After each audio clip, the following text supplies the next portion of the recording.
So I want to ask you, right? You being the co-creator of Def Comedy Jam, I can only imagine all the comedians that you met and worked with. So I want to ask you about some comedians and have you speak on them.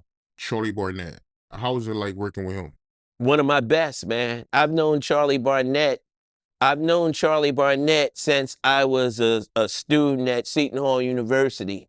Maybe even before that, when we used to just go over and wild out in Greenwich Village. Because Charlie would be on the on the stoop. He'll jump up on a garbage can, and he would just like bring comedy, make people feel good. Charlie Barnett would have, if Charlie didn't have those demons, he could have been Eddie Murphy. Seriously. He used to come to my house sometimes out in Jersey. If I would have him play one of my clubs, I let him take a shower at my crib. You know what I mean? That type of stuff. Like I love Charlie Barnett, and Charlie had, he was in what was that, Miami Vice, DC Cab. Charlie had opportunities, but the demons used to get to my man, but I have a comedian right now that I'm working with by the name of Rio Paris, who I saw at a showcase a couple years ago down in Tampa, Florida. And he's like Charlie Barnett 3.0. You're going to see him along with Rashawn Reese and Mason King. And I have two comedians right now working with D. Ray Davis tonight at the Improv. Apple Brown Betty is her name. She's like Cheryl Underwood, Adele Givens. But, in today's world, you know what I mean? And then I have Anthony Oakes, who there's a big buzz on him right now. And he just had a hell of a Pride Month. You know what I'm saying? So yeah, that's what it is. When you say demons, what you mean by that? Like, what was he dealing with? Because I mean, he died out of nowhere, so it's still a mystery behind his death. Well, no, just that. No, it was basically, an addiction is an addiction, and if you don't want to get help, you're just gonna stay there, no matter how talented you are. You look at the jazz artists back in the day; a lot of them would still be here if that smack didn't get them.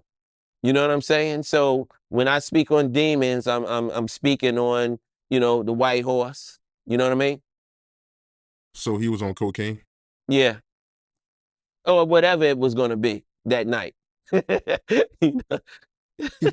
And he was on Def Comedy Jam too. Like, how was that? Like, how did you get him on the show? It was a no-brainer to put Charlie Barnett on Def Comedy Jam because he earned it. There was a thing where Def Comedy Jam, a lot of people thought that everybody had to be like somebody new who nobody ever saw or whatever, whatever. But I had to pay homage to the people who I, grew up on. And like I said, Charlie Barnett was definitely one that I grew up on as a older teenager or whatever the case may be. But even, with Def Comedy Jam, I had Wild Man Steve, I had Dolomite, I had Rodney Winfield, I had Ronaldo Ray. It was very important for me. Of course, Paul Mooney. It is very important for me to pay homage to those guys. And having Charlie Barnett on there was like, nobody ever saw Charlie Barnett doing stand-up on TV. You know what I mean? So it was like one of those, but I never forget telling uh, Charlie and his boy, Charlie, his boy. I'm gonna put him on television. They was like, "Are you kidding me?" And I was like, "Hey, man, yes, I'm putting him on." And the rest was history. It was a wild day though, because Charlie ran in the audience. And did you see what he did? Did they edit that? Yeah, they showed that him splashing the water in the audience. Yeah, yeah, and he ran in the audience and ladies' pearl ring or something jewelry. That was a hell of a time, to be honest with you, because nobody knew Charlie was going to like wild out like that. And everybody looking at me, I'm like, I ain't know, you know. Damn. So it got serious after that.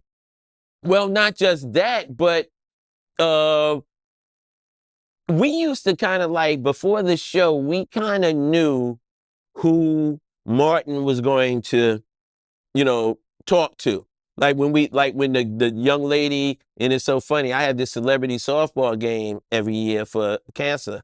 And some lady came up to me with this bag, right? And she goes in her bag and she pulls out this yellow outfit, right? She said, "You remember this?" And I looked, and it was, remember when Martin said, "Big birds here"? Yeah, I remember that. On death, it was her. She still got the outfit 30 years later. That was like her claim to fame. And what we used to do is, sit people in certain places. But with Charlie, we wouldn't know that he was going to go over there to that lady and squirt that stuff, that water like that. But when she started doing that, again, I mean, a very expensive piece of jewelry, and that was someone who was like somebody who invested into the business. Like it was somebody that Rush was doing business with. So that was a real ill time, but it happened. Wow. But out of respectfully, I want to ask you this. Did you know he had full blown AIDS at that point? Yeah, I knew Charlie was sick. I knew Charlie was sick. Yeah, I knew Charlie was sick. I mean, I knew he was going through it, in terms of to what level. I mean, because he was still active. You know what I mean? He was still active. So, you know, yeah, Damn, man, I hate to hear that. So you knew that whole time that he was sick. you know. I mean, and again, that was part of why, I was really trying to be in Charlie's corner. You know, I was in Charlie's corner all the way through, all the way through. Yeah, that's unfortunate, man. Was he down about it or did he accept what it was? Nah, he was cool. He knew what it was. He knew how it all. It was just a moment in time, man. But big up to him, man, because he made a lot of people smile. I heard Dave Chappelle mentor was Charlie Barnett. Yeah, I actually I was going to mention that when I was speaking on Charlie earlier, that Dave took a nice page out of Charlie. Dave would come up from DC and he would go to Washington Park and do what Charlie was doing. Just entertaining, working, getting his chops together, and people dropping money in the bucket. Why not? You know, but I believe that Dave at one point was working on maybe doing the Charlie Barnett story, which would make so much sense. He was amazing. Yeah, he was amazing.